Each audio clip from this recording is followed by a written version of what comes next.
Dear colleagues and friends from all over the world, greetings from Vilnius, Lithuania, and welcome to our event. Today, I'm inviting you to learn more about where Lithuania stands now in terms of foreign direct investment and how the overall GBS industry is evolving further. Last year, the GBS and ICT industry still managed to grow, remain resilient, and became a strong contributor to our growing economy. Lithuania was recognized as #1 in Europe for post-pandemic recovery in 2021, evaluating such factors as employment, consumer spending, and confidence, which are coming back to pre-pandemic levels rapidly. I am strongly convinced it's partially due to the successful growth of GBS community. Positive net migration for the second year in a row. Almost half of the immigrants are Lithuanians themselves willing to continue their career in Lithuania. 11 Fortune 500 companies with their centers, as well as recent newcomers and established players in the market, have played a crucial role in this. We are working to improve the essential areas of our business's environment. First, talent ecosystem is one of the crucial aspects for foreign investors. We are now streamlining full relocation package, enabling foreign talents to fulfill their potential in the country quickly and bring their family members together. Actually, the parliament is going to vote on this new bill next week. International House Vilnius will start its operations in autumn this year. It will be actively supporting foreigners and advising on migration, relocation, and integration matters in English and Russian. Additional 2,000 tech specialists injected into the talent pool via the IT requalification initiatives. Main focus will be drawn to newly reskilled and upskilled software developers, data specialists, RPA specialists, and more. As Lithuania became the European hub for fintech and regional hub of Nordic's financial services centers, keenly awaited Center of Excellence for Anti-Money Laundering was just launched 2 weeks ago. The new center will carry out studies and analysis, prepare guidelines and recommendations to improve overall AML framework in Lithuania. Greater process digitalization is highly encouraged in the GBS industry, with regular intelligent process automation meetups coming back and continued support planned for the companies willing to deploy RPA solutions. The main factors that have drawn the attention of foreign companies to Lithuania are basically 4 or 5. Ambitious, skilled, motivated, and multilingual talent in the first place. Lithuanians are one of most highly educated nations in the EU, as well as more than half of the potential talent pool is fluent in at least 2 foreign languages. Lithuanian talent remains cost competitive in the region, especially compared to other mature GBS locations. Well-developed IT and telecommunications infrastructure and stable political and economic environment. Our safe, resilient, and modern ICT infrastructure enable thousands of industry workers to quickly switch to remote work environment and ensure smooth service delivery since the beginning of 2020. And now I would like to pass the word to Monika, who will present you the main findings of the brand new Lithuania's Business Service Report 2021. I hope we'll meet in Lithuania soon in person. So Monika? Thank you so much, Minister. Thank you for such a warm opening word and introduction on our common efforts in improving investment environment over here in Lithuania. And now I'd like to say very quickly, good evening, good afternoon, good morning, ladies and gentlemen, dear GBS and ICT community members, dear friends. My name is Monika and I'm the new head of the Global Business Services and ICT team over here at Invest Lithuania. Right now, I'm very excited to welcome you to our annual GBS and ICT community gathering once again online, and I'm very happy to present our brand new 7th Lithuania's Business Services Report 2021. Now, I'd like to ask your attention for around 15 minutes right now, during which I'm going to cover and present you the most recent and relevant insights, findings, and the key developments of our GBS and ICT community from the year 2020. Obviously, I'm going to touch upon a couple of different aspects and angles over here, but the report itself is a full 50-page package of information dedicated for you guys, for our current investors, for our potential clients, for our partners all over the world. Everything from the functional split to the most prominent success stories, attrition rates, wage growth, benefits, CSR, and much, much more. So let's just dive in straight into that. Now, 2020, a year definitely marked and full of uncertainty, and I believe many of you would agree with me on that. However, we're super excited to see that Lithuania's GBS and ICT community remain strong, resilient, and confident, and we actually even managed to grow at around 5% in terms of employment last year. And eventually, we're super happy we finally reached that mark on 20,000 people employed in the industry. However, of course, the year 2020 was not that dynamic when it comes to the FDI flow in Lithuania, but we're very happy to see that from the data gathered in the report, as well as the plans announced by our newcomers in Lithuania. By the end of 2021, our industry will successfully recover and we'll get back to our usual double-digit annual growth. Now, of course, I cannot continue without mentioning those great companies, great group of newcomers that we welcomed last year and this year in Lithuania. So to start with, 2020 was all about US and technology. 3 great technology leaders chose Lithuania, showed trust in our local ICT talent pool and our resilient IT infrastructure, and have chosen Vilnius for their digital hubs of operations. Warm welcome, Rocket Software, EPAM, and iTransition. Now, once again, we're super excited about another company choosing Lithuania last year, Dexcom, a global leader in glucose monitoring devices production, company from sunny San Diego in California, saying yes to Vilnius, and they're now successfully growing their complex multifunctional GBS center over here in Vilnius as well. Another fresh element, fresh breeze in our GBS and ICT community, our first ever Japanese investor, MUFG Investor Services Fintech Limited, coming to Lithuania, choosing our country for their technology hub in the CE region. In addition to the 2020, we're super excited to see that the year of 2021, the start of the year, has already kicked off with a great path, and we're now welcoming. We have already welcomed 2 of great players. So, U.S. Leading consultancy provider from U.S. Guidehouse, and one of the largest private asset services from Luxembourg, Alterdomus, both actually successfully ramping up their complex operational centers over here in Vilnius.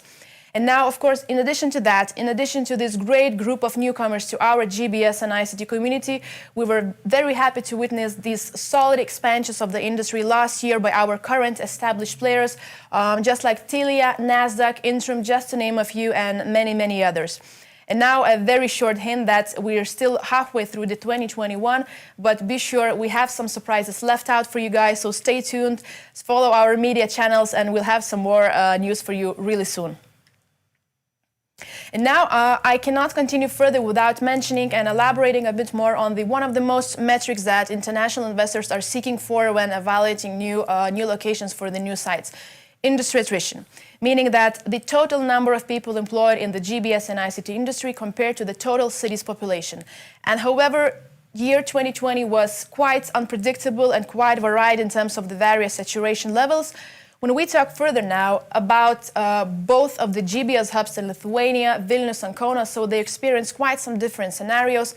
Vilnius slightly grew in terms of saturation levels last year, while Kaunas actually became a less saturated location, and that happened mainly due to one of the established investors changing their location strategy plans.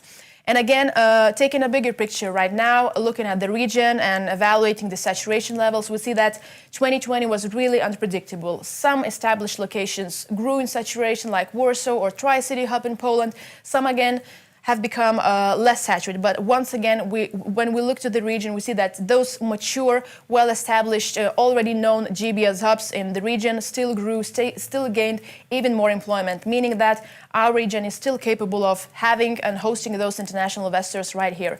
Nowadays, it's all about the IT literacy of the talent, the resilient IT infrastructure, and market versatility. And I'm pretty sure our region is completely capable of providing that to the potential companies.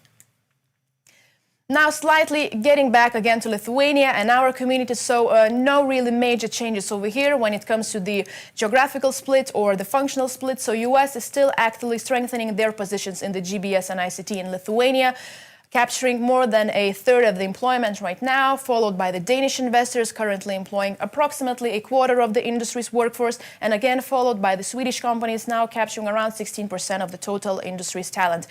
But again, if we look at the total group of this historically very important group of countries, the Nordics, adding Norwegians, adding Finnish ones, so we'll see that again the Scandinavian investors account for more than a half of the industry's talent right now employed. And now on the right, the industrial split, again, no really major shifts or changes. In 2020, we saw those great financial services centers growing in Lithuania steadily. So obviously, they now account more than a half of the industry's workforce once again.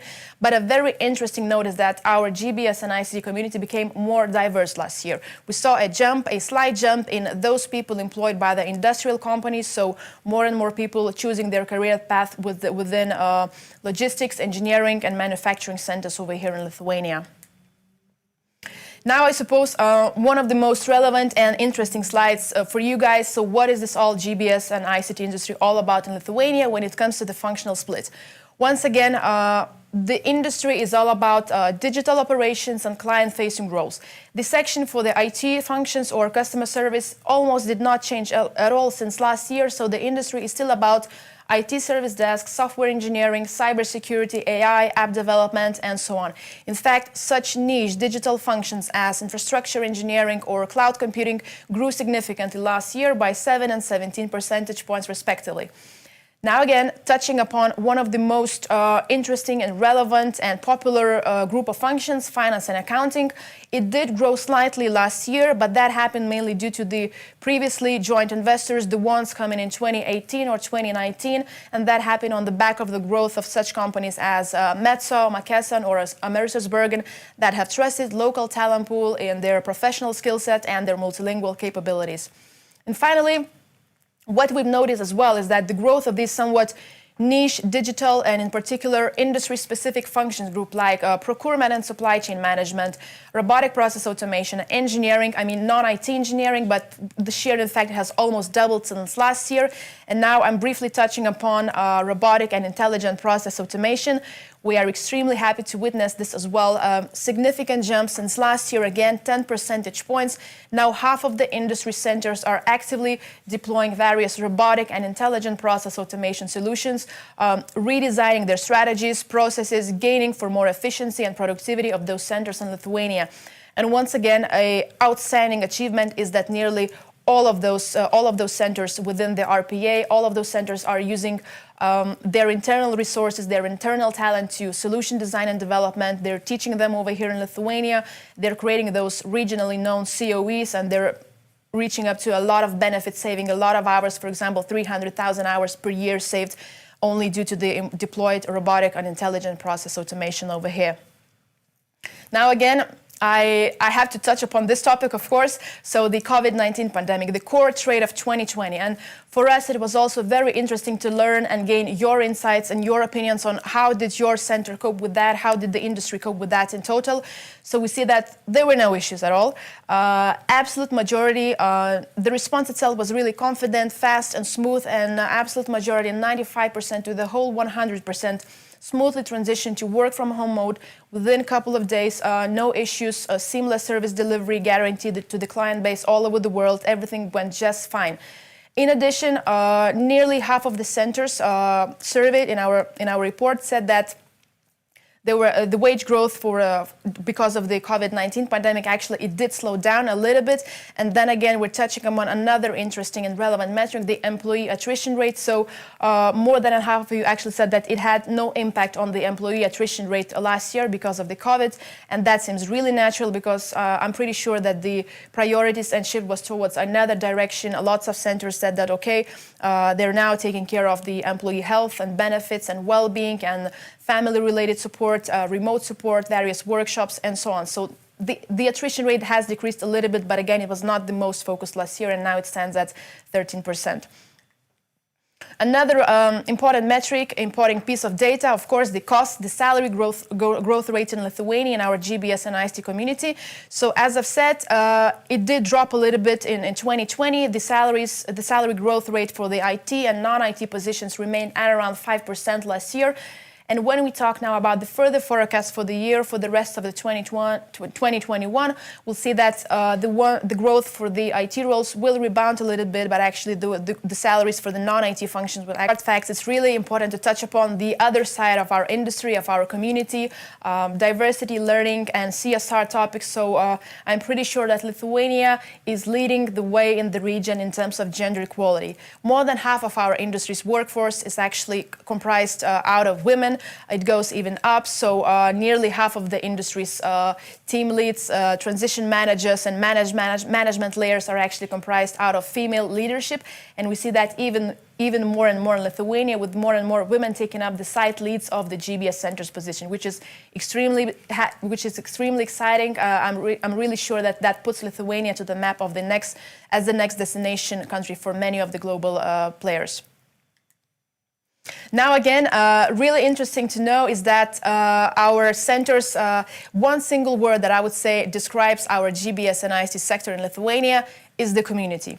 Nearly 70% of our industry participants are actively involved in various CSR activities and work hand in hand with universities. So over here in Lithuania, it's all about boosting that talent from the early days, volunteering, working with NGOs and various youth empowering programs.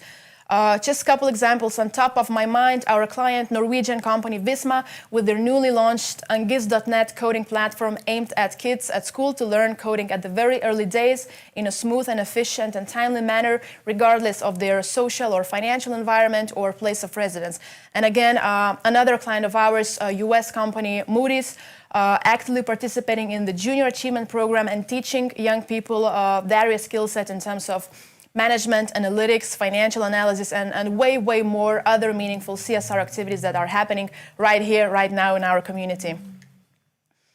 And wow, time passed so quickly. I'm now heading towards my last slide, but just raising and partially answering this main question. So what will the industry look like right now in the year 2021, in next year? So how is it going to be with all of those centers? So actually, you told it for us. So 3 out of 4 centers in Lithuania are on the rise, are ready to get back, are ready to grow further. So they're planning to introduce new functions or expand existing ones. And what I can promise for you guys is that our team over here at Invest Lithuania, we put a lot of work in order to assist you to accomplish that. So now on the right, I'd like to very quickly introduce you another report, first ever GBS and ICT industries employee report. I know another one, we just love making those actually right here, but this report solely represents the industry's workforce, the talent within the community and everything, their opinions and their insights on the job satisfaction levels, motivational factors, views on the employers, their job search channels. So basically, this is a pure and full package for you to learn and form and shape your employees' value proposition. So the report itself, it covers a GBS industry as a whole, as well as has some separate sections and industries. So basically, for example, if you're a site lead of a technology center over here in Lithuania, or perhaps are planning to establish one soon, this would be your perfect guide on read that and learn how to capture that specific talent group that you're looking for. Wow, and it's already passed. I mean, I could talk about this report and insights for many hours, but unfortunately, they only give me a 15-minute slot over here, which I'm already exceeding, so unfortunately. And since I'm stopping at this point right now, I'm talking about motivation, growth, and employees, and I think that's a perfect occasion to introduce our next speaker at this event, EVP of Employee Success at Salesforce, Ms. Linda Aiello, who will further provide her opinion and insights, hi Linda, about managing a remote workforce, managing remote office, getting back to the office, and so on. And I believe she'll actually touch upon the question and maybe answer that. So whether going to the office will now become the next corporate benefits. Thank you so much for listening to me. And Linda, word to you. Thanks so much, Monika. And I'm really delighted to be a part of this today. And I'm joining you today from my home in San Francisco, California. There was actually an option that I was going to be in my office today because we, in fact, started going back to the office in a small bit about 2 weeks ago. So we're going back in a volunteer cohort and trying to figure out the kinks and work through. But I don't expect my office sitting right here to go away either. It's really thinking through a blend.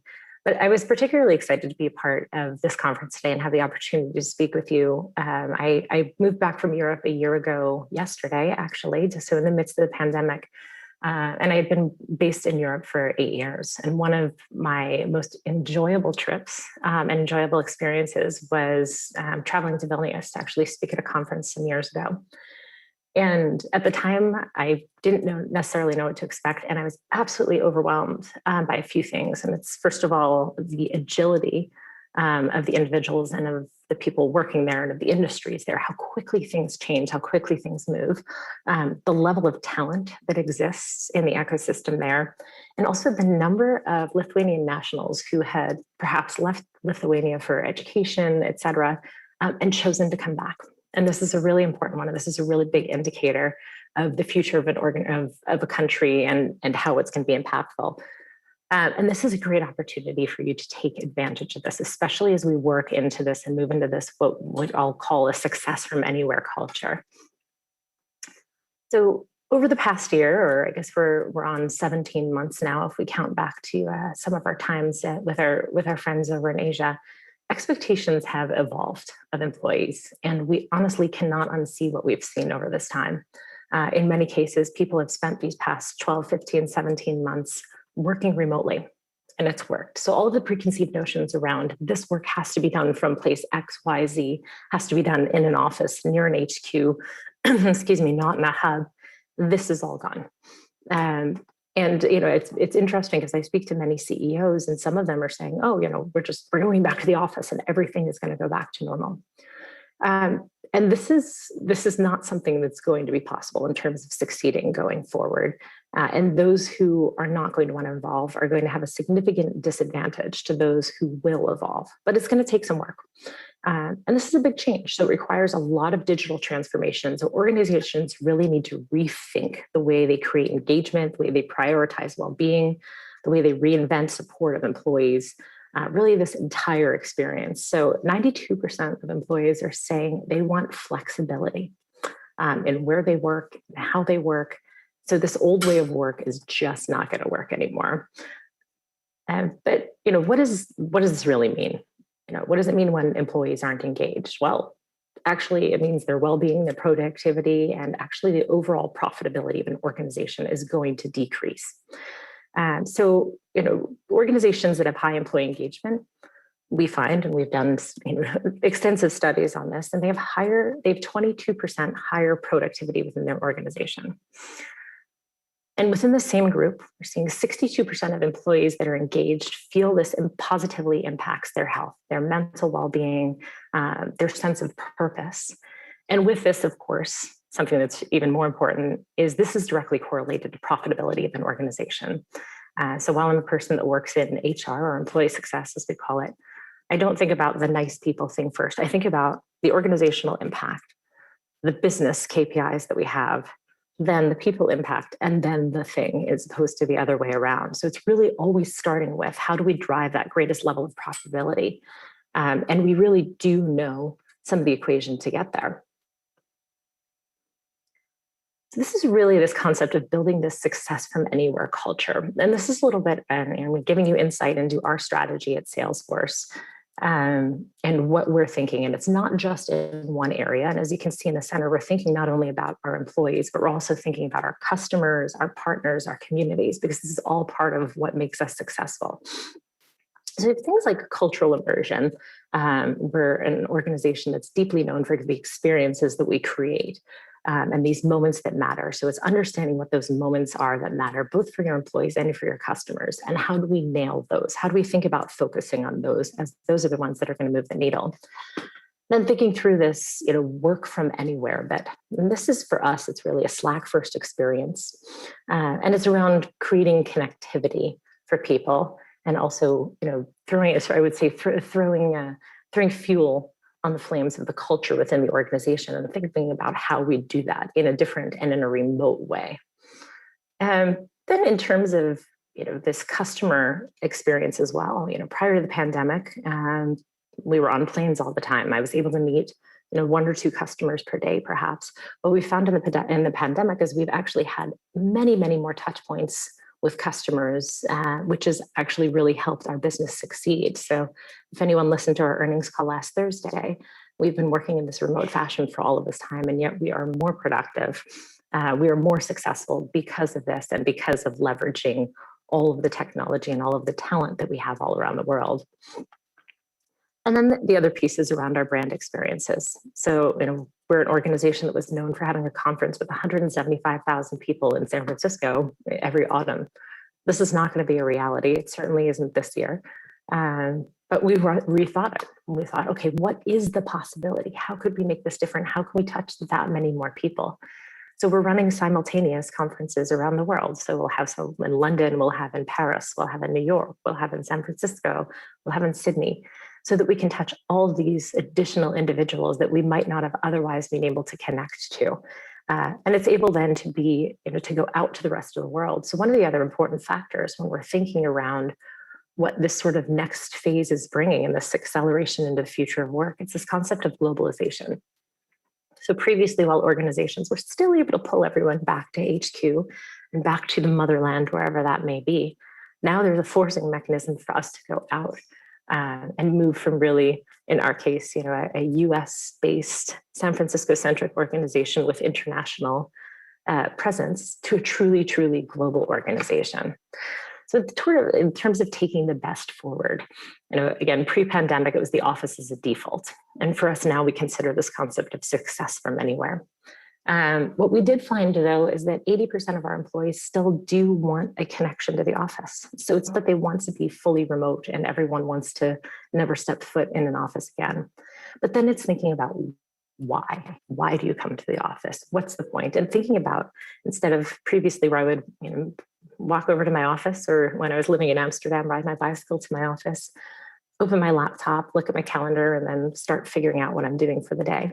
Now it's really being thoughtful and being planful about what's the work that I'm doing, with whom am I doing, and then where does it have to be? So this concept of why and what before thinking about the where.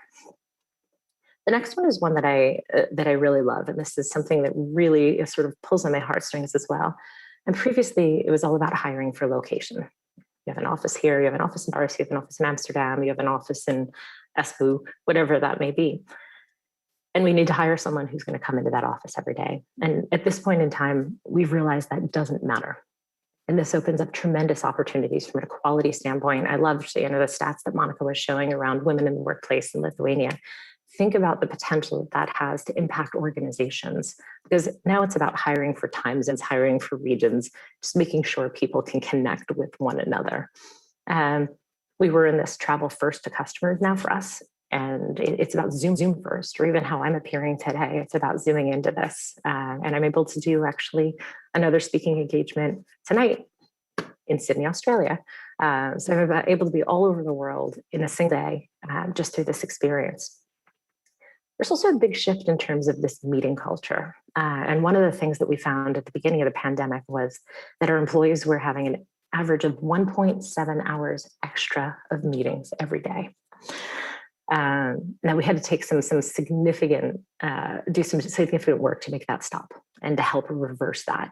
Because again, it wasn't just replacing what your in-person was with more meetings and then filling your commute time with meetings. It was, again, thinking about mindful working and what we have to do, what we have to accomplish. There's also the possibility to do more and more asynchronous collaboration. And this is really a trend that you will continue to see in the future. So as you leverage technology and think about how you can do that work with your colleagues in other parts of the world, and it doesn't have to be on the same time zone. So when those meetings have to happen together, you can do them virtually, maybe in person if they need to be, but also all of this work can happen overnight. And I love waking up every morning. I have teams all over the world, and I'll have passed off something before I've gone to bed, and then it's done when I get up in the morning. And it's kind of this magical piece, which I love. For us, we had a lot of touch points with customers, which we called SICs, or Salesforce Innovation Centers. And this for us now, sometimes it's going to be our customers coming in. We used to have, day-long, multi-day experiences. Sometimes it was only an hour or 2-hour conversation. Again, the opportunity to touch so many more customers, so many more individuals through this virtual first, but not virtual only mindset. Again, for us, we used to have huge kickoffs, large meetings, et cetera. And what we found this year is during kickoff, which for us happens at the beginning of February, which is the beginning of our fiscal year, we moved from a place where it used to take us about 3 weeks to get through all of our kickoffs. It was the global one, and then it was the sales one, and then it was the regional one, and then it was a specific product one. So our ability to have that fast start at the beginning of our fiscal year was also hampered by all of this stuff and all of these meetings that we were creating. This year, we compressed it. We also were able to have some of our executive leaders, again, virtually all over the world. So we didn't have to worry about could they fly, and they could only be 2 days here, 2 days there. And we were able to compress this into about 1 week, which actually gave us back 2 more weeks of selling in our fiscal quarter that we don't usually have, which impacted our Q1 earnings, impacted our profitability, impacted our margins this year. So an incredible opportunity there. And then again, these sort of San Francisco centric, now it's this global piece. And this is really only the beginning. So again, some of the individual experiences from a welcome experience, digital first hiring. Again, we've been able to increase our productivity of our recruiters by 27% during the pandemic by doing this digital first. The onboarding experiences, which were really key pieces of our cultural engagement. We were very worried what's going to happen when we don't do them in person. You know what? Actually, the responses and the sort of NPS went up over the course of the pandemic. Again, sales boot camps, in-person boot camps. We've actually started to try some of these not only virtually, but in virtual reality.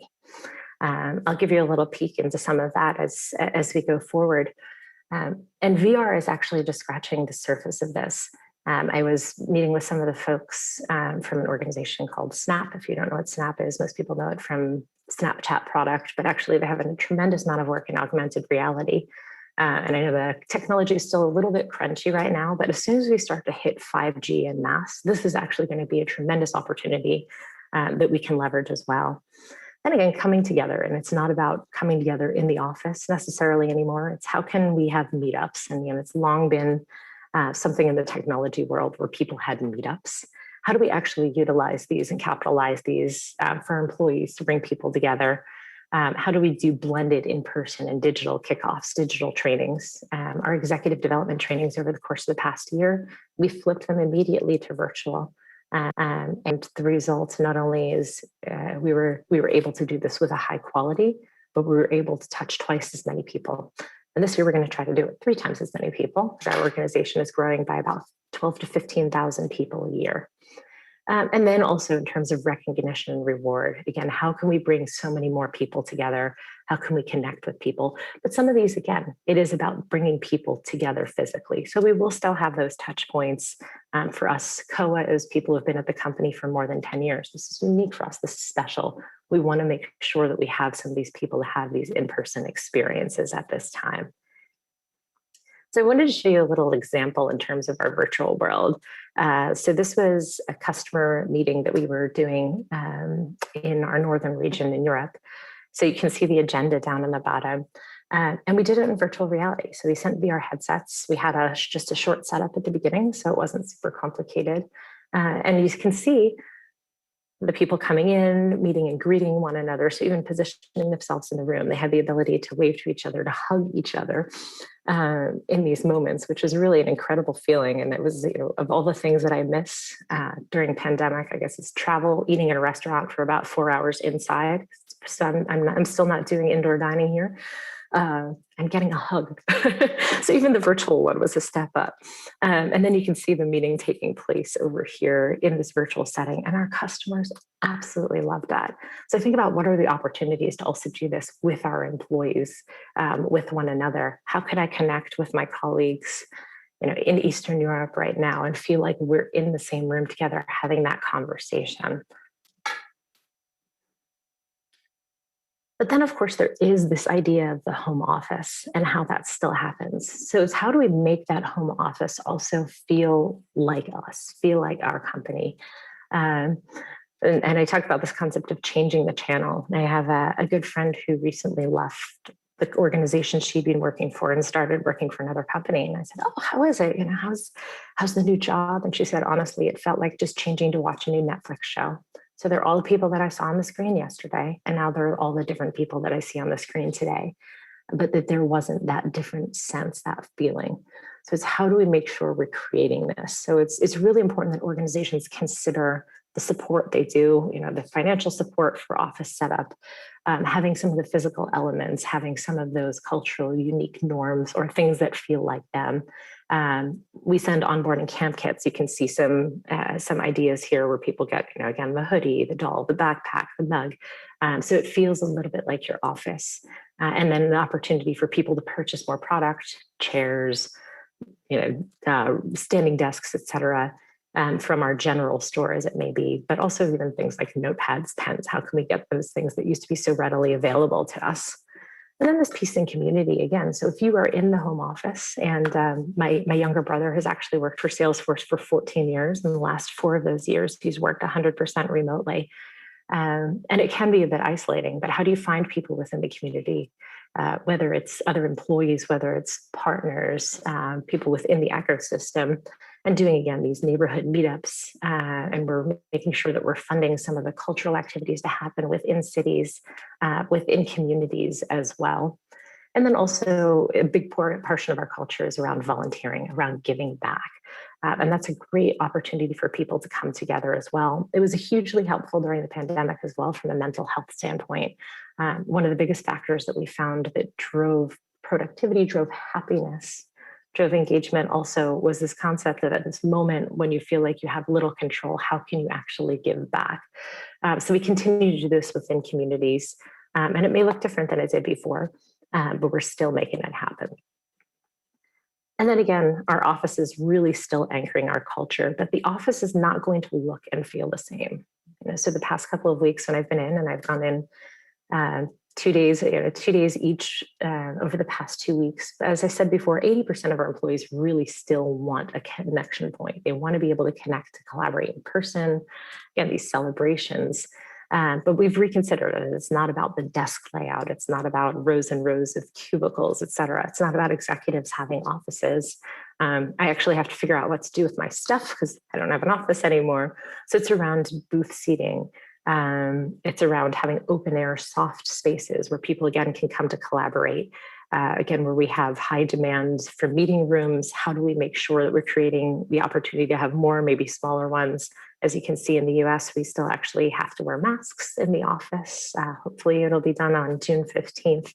But really decreasing this desk space, increasing the collaboration space, and making sure we're helping people figure out how to do that effectively, which is not a simple thing. So the last thing I'll go into in detail and then leave you with just a few thoughts is around how do teams actually figure out how to work together in this new way and in this new environment. And for us, we've come forward with what we call our flex agreements, our flex team agreements. And it's our teams thinking through what needs to be done first for the company, then for the function, then for the team. It's around where we work, how we work, when we work, how we stay connected to one another. Again, these pieces in Slack, whether we're using Quip or Google Slides, Docs, et cetera, to collaborate asynchronously or synchronously. And also this connection on what our values and culture feels like and how they'll continue to live that in their teams. But of course, it's not just about the individual, it's about how do we make this work as a whole. So we're working on individual teaming agreements, but then thinking about how those come together. Our sales team could say, hey, we want to be in the office 2 days a week. We're going to do it Tuesday and Thursday. We need to collaborate, et cetera. But then the reality is they also collaborate with the deal desk team. They collaborate with the legal team. They collaborate with the marketing team. And the marketing team has decided they're going to be Monday, Wednesday. So how do we actually create these connections, or actually do some of these folks need to be in the office at all? There's going to be a lot of learning over the course of the next couple of years. I think it's going to take us a couple of years. But when I think about sort of future of work and some of the key pieces, it's really around globalization. It's around talent being everywhere and making sure that we're leveraging the best talent, not in some cases making the talent come to us, and in other cases us going to the talent virtually, and what places will actually win in this capacity. So cultures, countries, workforces that are flexible, that are forward thinking, that are innovative, that are agile. These are the places that are going to win in this sort of next iteration of working. So Monica, I really, really thank you for giving me the time to connect today. I wish it were a person, but as I said, I can be in multiple places in the world because it's not in person. But I'm really excited to see the continued growth and the continued amazing product that comes out of Lithuania. Linda, thank you so much. That was really interesting and relevant, I believe, for the whole our GBS and ICT community over here in Lithuania. I think really agility is the key word right now for the rest of the year, for some time after we've come through and come out of this pandemic. I'm really curious from your own personal experience, perhaps, what was the thing that you missed the most yourself, you personally, while working remotely, while being separated from your team? Everyone is in different offices and all of this chaos. What was the thing that you missed the most yourself throughout all of this year since March last year? Yeah, I think it was those, aside from giving everyone a good old American hug, and I used to have to warn people that I'm coming in, it's those serendipitous meetings that would happen. I would walk over to the kitchen to grab a latte or a snack, and I would run into someone and I would chat with them. Oh, wait, I had this idea. Oh, I know someone. They would be able to connect me to someone else who had a similar idea or was working on something. It's that piece. That is probably what I miss the most. Thank you so much, Linda. Yeah, really interesting, really relevant. Thank you so much. I know it's a very early morning in San Francisco, so we really appreciate your efforts for you waking up. Thank you once again. And hopefully when all this ends, we're really looking forward to hosting you in Vilnius. I'll take care of this myself and my team personally. Really looking forward to meeting you in person soon over here. I'm gonna hold you to that, Monica. So thank you so much. I really appreciate it. Definitely. Thank you so much once again. Thanks. Bye. And now, dear friends, the hour has passed so fast and our event is almost over. Huge thanks to our amazing speakers, Aušrinė and Linda. We were honored to have you here. I would also like to thank all of you GBS and ICT community members joining us today for this call and introduction of the GBS and ICT industry report. We value you here being in the industry in Lithuania, and we value all the work that you'll be doing so far. Thank you so much. And just a really quick reminder to all of you who have registered, so you should have received our new brand report by now already. And those who have just stopped by here, so do not forget to download that and share with others. And of course, let's connect. If you have any questions, observations, feedback, we're really looking forward to receiving that. All Invest Lithuania team is ready and here to support you. Thank you so much once again for having us here, for listening us, for watching us. Have a great day, evening, or morning, wherever you are, and enjoy the first day of the summer. And thank you so much, and hopefully see you soon in person, everyone. Thank you.